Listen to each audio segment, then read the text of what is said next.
Hello children, this is in continuation with the previous video in the morning. We were talking about the transpiration. What is transpiration? Evaporation of water vapor from the stomata in leaves is known as transpiration. So when transpiration is there in the leaves, a suction is created inside the leaf, and this suction, which is due to transpiration, is known as transpiration pull. And due to this suction, the water from the root, it comes up in the leaves as we drink cold drink from a straw. Like the same way, when a suction is created due to transpiration pull, the water comes up in the leaves from the roots. So the transportation of water mainly in plants is due to this transpiration pull, which is due to water vapor which are being given out by these stomata. So by this transpiration pull, water and minerals, they come up to leaves. Only with transpiration pull, there are some more forces which are there, which are associated with transpiration pull. What happens in transpiration pull? Water is absorbed from root hair, it comes to root xylem, then to stem xylem, and then to the leaf xylem. In this way, whole of the plant, it gets water and mineral. With this transpiration pull, two other forces are associated. Those are known as adhesion force and cohesion force. This adhesion and cohesion are in the water molecule. Cohesion means there is mutual attraction in between the water molecules, or intermolecular forces are there in between the water molecules. Suppose this is water molecule H and O, and this is the other water molecule OH. There is a force of attraction in between these two molecules known as intermolecular force. That is, a cohesion force is there, so that a continuous column of water is formed inside this conducting canals made by xylem. This is cohesion force. Other is adhesion force. What is adhesion force? Water have a tendency to adhere or stick to the walls of xylem vessels and tracheids. These are water molecules. They stick to the walls, and by sticking to the walls, they form a continuous channel and water goes up by this xylem. So these forces, they work together for transportation of water from root up to leaves.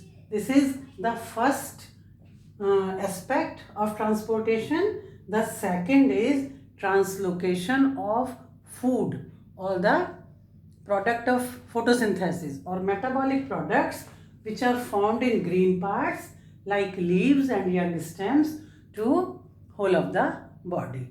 As I have told you, this is a two-way process. Suppose this is the plant, this is leaf.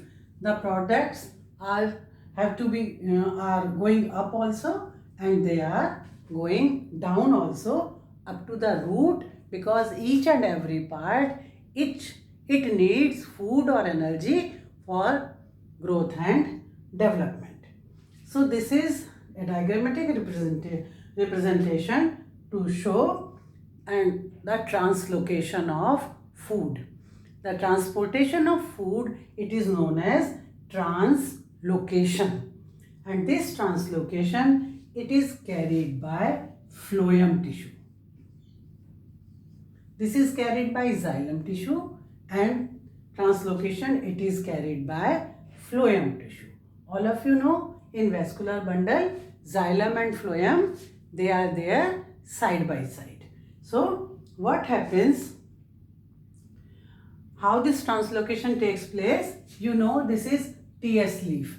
We show that this is the xylem. Suppose this is vascular bundle, then phloem is also there adjacent to xylem. Suppose this is phloem. So what happens? These are palisade cells having chloroplast. They form food by photosynthesis. So this food in the form of sucrose, it comes in to the phloem cells by osmosis. It is not by osmosis, it is by active transport. So the glucose which is forming here in the palisade cells, it first converts to sucrose, and sucrose is dissolved in water. In soluble form, it comes to the phloem cells. How? You can see here, suppose this is the leaf cell or the palisade cell. These are chloroplast and this is sucrose, which is formed by photosynthesis. Now, sucrose is more in these cells. It comes to the phloem.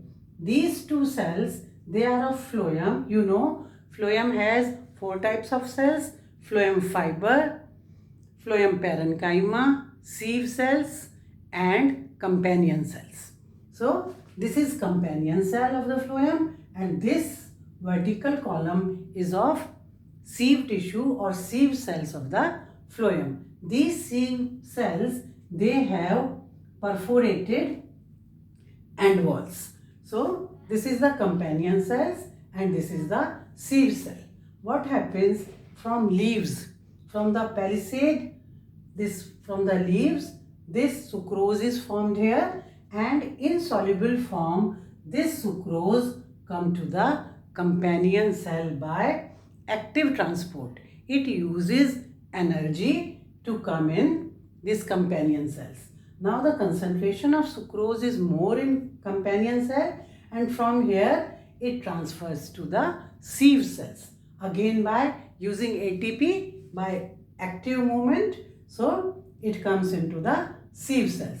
Here in this sieve cell, the percentage or the concentration of sucrose is more, which comes down by perforated walls.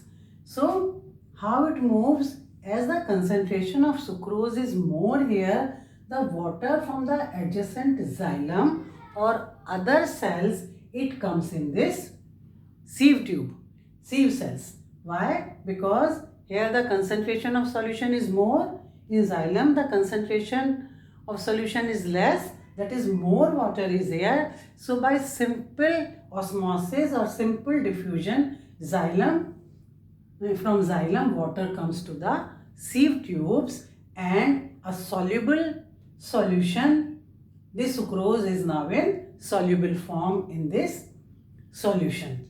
Now from here, this soluble food, it comes down as well as it goes up. These, where the food is formed, it is known as source cell. They are known as source.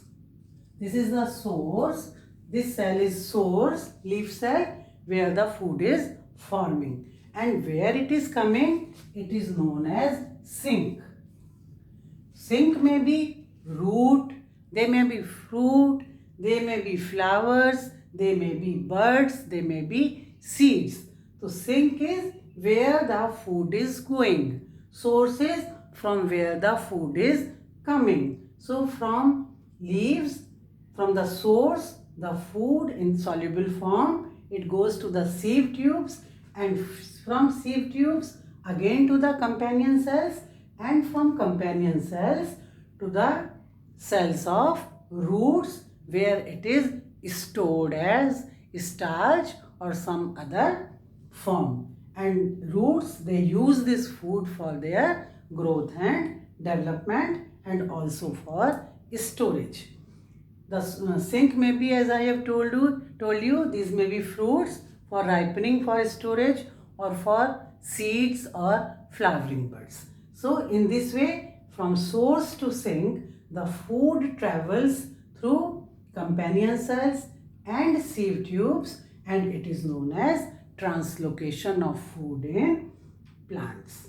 One more thing, suppose in roots the food is stored for a long time. Then in spring season, when the buds are blooming, they need more food for formation of flower, fruit and seeds. So at that time, from the sink, the food goes up to the buds for their growth.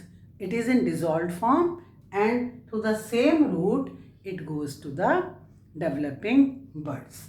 So this is all about translocation and transportation in plants. This video is in continuation with the previous one. So we can say it 3B. That was 3A. That is 3B. This is all for transportation in plants. Thank you.